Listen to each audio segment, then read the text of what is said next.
प्यारे बच्चों, कैसे हैं आप सब? आशा करती हूँ आप सब अच्छे होंगे, स्वस्थ होंगे। स्वागत है आपका इस कक्षा में। आइए आज हम पढ़ते हैं हिंदी व्याकरण का अध्याय 3 स्वरों की मात्रा। आपने स्वर और व्यंजन के बारे में पढ़ा होगा, है ना? वर्णमाला। वर्णमाला यानी कि अक्षरों की जो माला होती है और उसमें स्वर और व्यंजन होते हैं। ठीक है। अब स्वर जो होते हैं उनकी मात्राएं होती हैं, व्यंजन की कोई मात्रा नहीं होती, क्योंकि स्वर क्या होते हैं, इंडिपेंडेंट होते हैं, ये स्वतंत्र होते हैं, इनको किसी की आवश्यकता नहीं होती। लेकिन जो व्यंजन होते हैं उनको स्वरों की सहायता पड़ती है। ठीक है, तो ये हमेशा याद रखना, स्वरों की मात्राएं होती हैं, व्यंजन की कोई मात्रा नहीं होती। तो यहाँ पे स्वरों की मात्राएं दी गई हैं। चलिए शुरू करते हैं। देखिए, पढ़िए और समझिए। देखिए, त र ब उ ज तरबूज, त ई क य आ तकिया, म ओ र मोर। ठीक है बच्चों,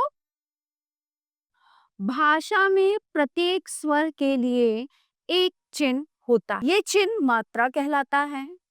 व्यंजनों में जब स्वर मिलता है तो उसका रूप बदल जाता है और इस बदले हुए रूप को ही मात्रा कहते हैं। ध्यान दीजिए, स्वर। ठीक है, अब देखो इसमें क्या बताया कि प्रत्येक स्वर के लिए एक चिन्ह यानी कि निशान होता है और यही चिन्ह मात्रा कहलाता है। देखो ये जो चिन्ह है, ठीक है, व्यंजनों में जब स्वर मिलता है तो उसका रूप पूरी तरह से बदल जाता है और इस बदले हुए रूप को ही मात्रा कहते हैं। अब ध्यान दीजिए, स्वर किसी अन्य वर्ण की सहायता, जैसे अभी मैंने आपको समझाया था कि स्वर को बोलने के लिए किसी की सहायता की जरूरत नहीं होती, किसी की हेल्प की जरूरत नहीं होती। ये इंडिपेंडेंट होते हैं, स्वतंत्र होते हैं। ठीक है, जबकि व्यंजन जो है ना वो स्वर की सहायता से बोले जाते हैं। व्यंजनों में स्वर की सहायता की जरूरत होती है। ठीक है, अ को छोड़कर अन्य सभी स्वरों की मात्राएं होती हैं और प्रत्येक मात्रा का एक चिन्ह अवश्य होता है। ठीक है, स्वर तथा उनकी मात्राएं। चलिए अब मात्राओं के बारे में जानते हैं। स्वरों की मात्राएं इस प्रकार है। स्वर है अ की कोई मात्रा नहीं होती। ये केवल व्यंजन में जो साउंड, जो आवाज आती है ना, जैसे क अ, कमल, क के साथ ये ऐड होता है। अब आगे चलते हैं। आ, ये है आ की मात्रा, जैसे क अ ल काला।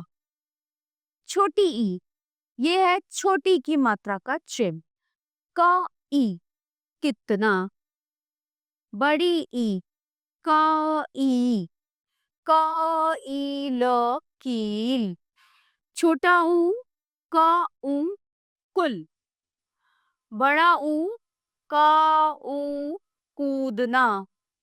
र से ऋषि क्र, ये हो गया कृष्ण। ए क ए केवल। आई, दो मात्रा आ जाएंगी यहाँ पे, कैसा। ओ का ओ माला कोमल। औ कौ यानी कि कौवा। अब यहाँ पे कुछ अन्य मात्राएं, वर्ण, मात्रा और शब्द, जैसे अंक, ये हुआ अनुस्वार। तो बंदर, ये इसका चिन्ह है। अंक, ये अनुनासिक है। ठीक है, आंख, इसका चिन्ह होता है चंद्र बिंदु, शिरोरेखा के ऊपर चंद्र बिंदु का लगा होना। अह, ये है प्रातः। ठीक है, ये विसर्ग होता है। अनुस्वार, अनुनासिक और विसर्ग, तो ये इसका हुआ प्रातः।